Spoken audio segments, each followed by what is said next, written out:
Welcome to Mrs. Owl's English. Today we are going to discuss how to write good narrative compositions, part 1. The first thing we need to do is have plot development. So how do we develop our plot? Well, here are 10 steps to help you. The first is we need to introduce our character. So what is distinct about him or her? Does he have any unique traits? And then we place our character in the normal world. So we will see him in his everyday routine, maybe engaging in his hobbies or talking to his friends. And then suddenly, out of the blue, there's a trigger incident, something that disrupts his world and piques his curiosity. This starts his adventure. It means he is called to action. So the character springs to action and solves a problem or goes on a journey. Along the way, he faces some challenges and perhaps maybe makes a mistake or struggles with his internal conflict. As the story progresses, there would be rising action. So how he overcomes his challenges, and this includes action and suspense. You might think of inserting a twist. What does that mean? Perhaps he's being betrayed by someone, or he discovers new information, or he has a perspective change. Now, we reach the climax. Climax means the character has to deal with the most difficult obstacle. And finally, how he resolves this conflict or obstacle.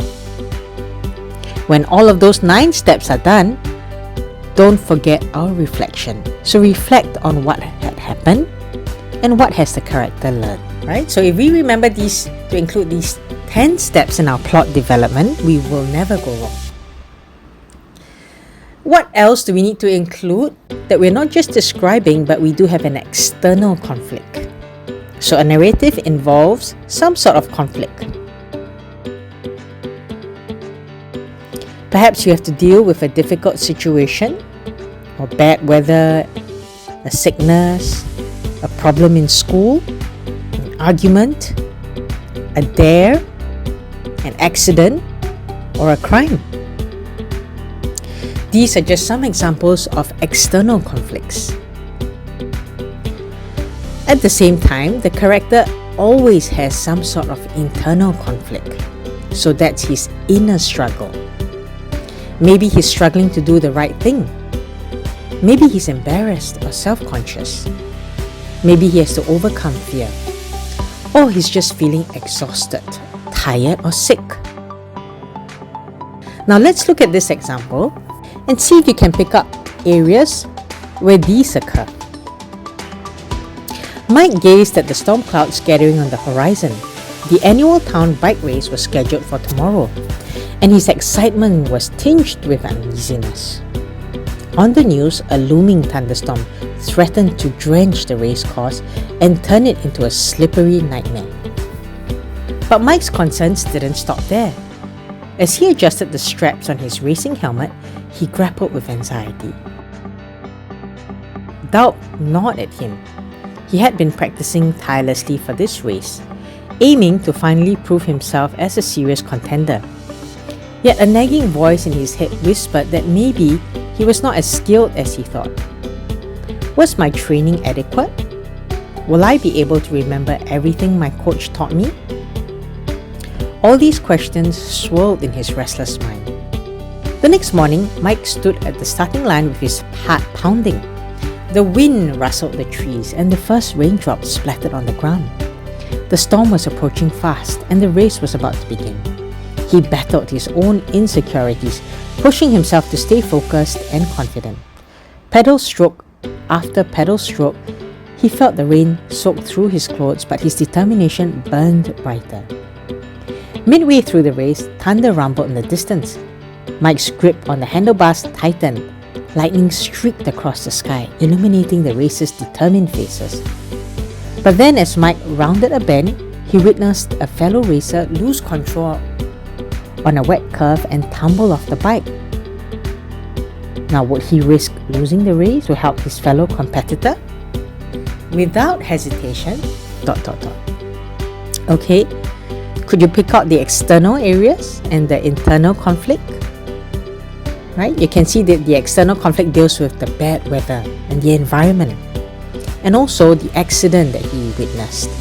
And the internal conflict deals with his doubts and questions in his mind. Now, what's another technique we can employ when writing narrative compositions? We can use good dialogue, right? This means we reveal emotions and thoughts through our dialogue. So instead of directly stating a character's emotion or thoughts, use dialogue to reveal them naturally. Have characters express their feelings through their words and interactions. For instance, instead of saying Sarah was nervous, show it through dialogue. Sarah was nervous about the presentation. Now, instead of that, why not use dialogue to show how she was nervous? I don't know, my heart's racing and I can't stop fidgeting, Sarah admitted as she twisted her hands together. Right? So there's a good example of how we can use dialogue to show emotions and thoughts.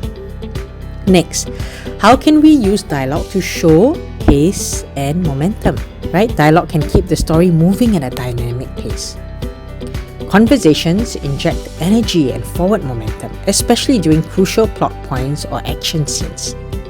For example, if we would like to talk about the chase, we don't say the chase was intense, right? We can use dialogue. In this instance, run faster, they're gaining on us, Alex shouted, his breath coming in ragged gasps as he glanced over his shoulder. Right, so there's a good example of dialogue, right, to add pace and momentum. What about conflict and tension? Yes, instead of telling the reader about disagreements, misunderstandings, or opposing viewpoints, we can use dialogue that keep the readers engaged. Now, if we tell someone about an argument, are we going to write the argument between the friends was intense? Or should we show? You just don't get it, do you? Mark snapped, his face reddening with frustration. Lily crossed her arms, her eyes narrowed. Maybe you're the one who's missing the point.